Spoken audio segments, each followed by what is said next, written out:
रामपाल पर आज एक और केस के तहत जो आश्रम में जब उनके तथाकथित आश्रम में जब पुलिस गई थी उनको गिरफ्तार करने के लिए, तो जिस तरह से हिंसा हुई थी, सरकारी कामकाज में बाधा पहुंचाई गई थी, तो तमाम मामले दर्ज हुए थे और उसके तहत आज जो है अदालत अपना फैसला सुनाने जा रही है। और उस संदर्भ में इस फैसले के क्या कुछ मायने होंगे, इसको समझने की कोशिश हम करेंगे। हमारे साथ तमाम खास मेहमान इस वक्त मौजूद हैं। एनके सिंह जी हमारे साथ वरिष्ठ पत्रकार मौजूद हैं, नरेंद्रानंद सरस्वती शंकराचार्य हमारे साथ प्रयागपीठ के मौजूद हैं बनारस से, अश्विनी कुमार वरिष्ठ वकील हमारे साथ मौजूद हैं और विजय कनौरिया हमारे साथ वरिष्ठ वकील मौजूद हैं। सबसे पहले विजय जी, मेरा सवाल आपसे है कि पहले से ही जेल के भीतर मौजूद हैं रामपाल, तो ऐसे में अगर फैसला जो है उनके खिलाफ जाता है तो क्या कुछ मुश्किलें उनकी बढ़ जाएंगी?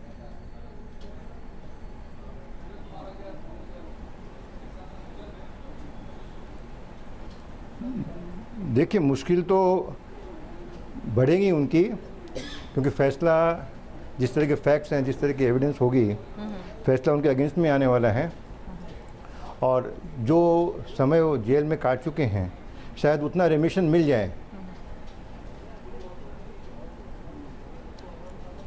जी, यानी कि जो से काट चुके हैं वो उनको उसकी छूट मिल जाएगी, लेकिन 426 और 427 धाराओं के तहत जो है अब उन पर मामला दर्ज है, तो अदालत जी उतनी छूट मिल जाएगी।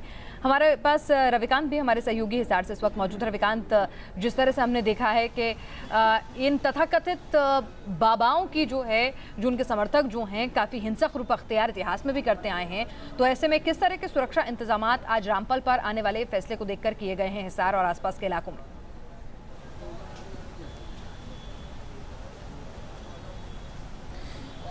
देखिए, ये सुनवाई भी इस वक्त हिसार की जो सेंट्रल जेल है उसके अंदर हो रही है, उसके अंदर ही अदालत लगाई गई है। और रामपाल के जो समर्थक हैं वो जेल परिसर के आसपास ना आ पाएँ, इसलिए हरियाणा पुलिस के साथ साथ जो पैरामिलिट्री फोर्सेस के जवान हैं वो लगे हुए हैं। किसी भी समर्थक को इस इलाके में आने की अनुमति नहीं है। दोनों पक्षों के जो वकील हैं वो यहाँ पर सेंट्रल जेल के अंदर पहुँच चुके हैं, जज पहुँच चुके हैं और उम्मीद यही की जा रही है कि आज जिन दो मामलों में सुनवाई होनी है उसमें 426 और 427 यानी सरकारी आज्ञा की अवहेलना करना और किसी को बंधक बनाना, इन दो मामलों में यहां पर अदालत अपना फैसला सुनाएगी। और उम्मीद की जा रही है कि लगभग 2:30 तक ये फैसला आ सकता है। जी रविकांत, तमाम अपडेट के लिए आपका शुक्रिया। और हमारे साथ तमाम मेहमान जो हैं वो लगातार जुड़े हुए हैं, उनसे भी इस पहलू पर चर्चा करेंगे। इस बीच संत रामपाल पर भी, तथाकथित संत रामपाल पर भी फैसला आने वाला है। हमारे साथ हमारे तमाम वरिष्ठ वकील जो हैं वो जुड़े हुए हैं। हमारे साथ अश्विनी जी भी इस वक्त जुड़े हुए हैं। अश्विनी जी, जिन धाराओं के तहत ये मामला दर्ज है, सरकारी काम में बाधा पहुँचाने, जो हिंसा वहाँ पर हुई जिसमें एक महिला की झड़प में मौत भी हो जाती है, तो मैक्सिमम क्या कुछ, जैसा कि हमारे एक और पैनल में वरिष्ठ वकील विजय जी बता रहे हैं कि फैसला उनके खिलाफ आना लगभग तय माना जा रहा है, तो कितनी सजा हो सकती है अगर हम कम से कम और अधिक से अधिक की बात करें उन धाराओं के तहत?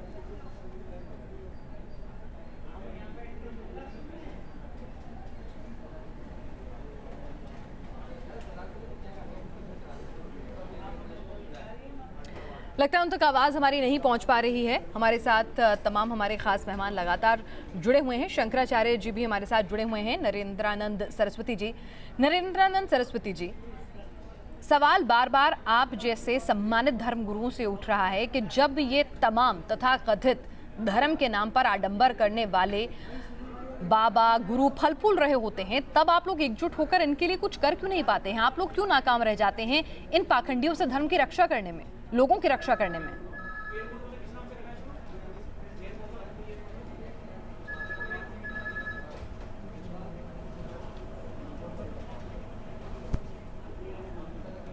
आवाज नहीं आ रही। नरेंद्रानंद जी, आपको आवाज आ रही है मेरी? हेलो जी, आवाज आ रही है आपको मेरी?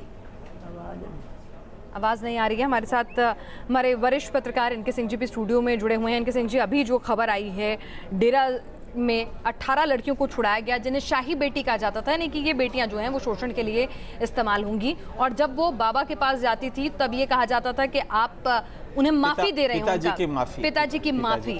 और रामपाल की करतूत हमने देखी थी बीते सालों में, किस तरह से हथियारों से लैस एक गुंडे की तरह से, एक पूरे एनकाउंटर की तरह से तस्वीर जो है तथाकथित आश्रम में इस संत के यहाँ से देखने को मिली थी। और उस समय याद होगा आपको कि हमारे 11 रिपोर्टर जो फील्ड में थे उनके साथ जबरदस्त पिटाई हुई थी। एक तो 6 महीने भर्ती था अस्पताल में, और मैं उस इंक्वायरी कमेटी जो मीडिया ने बनाई थी, मैं उसका चेयरमैन था। हम लोग उसको इंक्वायरी करने गए थे।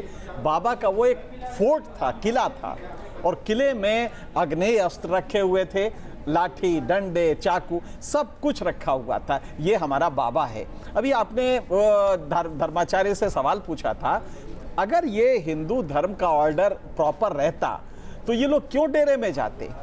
अगर ये हिंदू धर्म का जो ऑर्डर खराब हुआ, उसके बाद आपने देखा कि सिखिज्म आया, नानक साहब ने कहा कि सब बराबर हैं। ये हिंदू धर्म में उस समय नहीं था, दलित अलग था, बैकवर्ड अलग था, तमाम हायरार्की थी।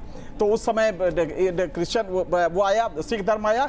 सिख धर्म में भी दलितों को आपने साथ में नहीं लिया। नतीजा ये हुआ कि वो अपना तलाशने लगे कोई ऑर्डर, और यही वजह है कि रामपाल पैदा होता है।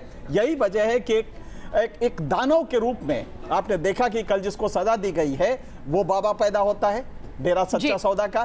तो मुश्किल ये है कि रिलीजियस ऑर्डर हमारा जो था, जो परंपरागत हिंदू रिलीजियस ऑर्डर या सिख रिलीजियस ऑर्डर, उसमें जो कमी रही उसकी वजह से ये हो। तो ये बाबा लोग हैं, इनको सोचना होगा कि आप खत्म हो कहीं ना कहीं आपका अस्तित्व खत्म होकर ही पाखंडी बाबा ज्यादा फल फूल रहे हैं। तो आपको भी आत्मचिंतन की जरूरत है। विजय कनौरिया जी, संक्षेप में एक टिप्पणी आपसे भी चाहेंगे कि यहाँ पर अब जिन धाराओं के तहत की मामला दर्ज है, उस हिसाब से रामपाल पर कितनी सजा हो सकती है, कम से कम और ज्यादा से ज्यादा, क्योंकि स्ट्रॉन्ग केस है, फैसला उनके खिलाफ ही जाएगा, ऐसा तमाम जानकार कानून के कह रहे हैं।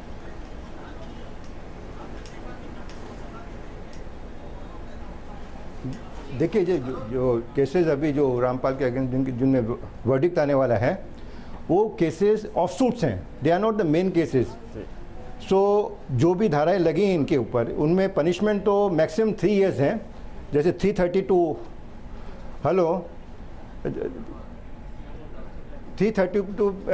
3 साल की है, 186 जो लगी है उसमें 3 महीने की है, 353 में 2 साल की है। इस तरह से सजा का प्रावधान, सजा की जो पॉसिबिलिटी है, हर जो धाराएं लगी उनमें 3 साल, 2 साल या 3 साल के रेंज में है। लेकिन ये जो मैटर है, ये ऑफशूट है मेन केस का, जो मर्डर केस, जहाँ तक मेरा समझना है कि warrants were to be executed against him. इनको अरेस्ट करना था, वो अरेस्ट प्रोसेस को इन्होंने ऑब्स्ट्रक्ट किया। चलिए, तो ये तो बहुत छोटा सा मामला है। इनके साथ जो बड़े मेन मामले हैं वो कहीं ना कहीं ज्यादा संगीन हैं। इसमें 3 साल तक की सजा भी इनको जज जो है वो सुना सकते हैं, ऐसा हमारे जानकार जो हैं, पैनल के सदस्य जो हैं वो कह रहे हैं।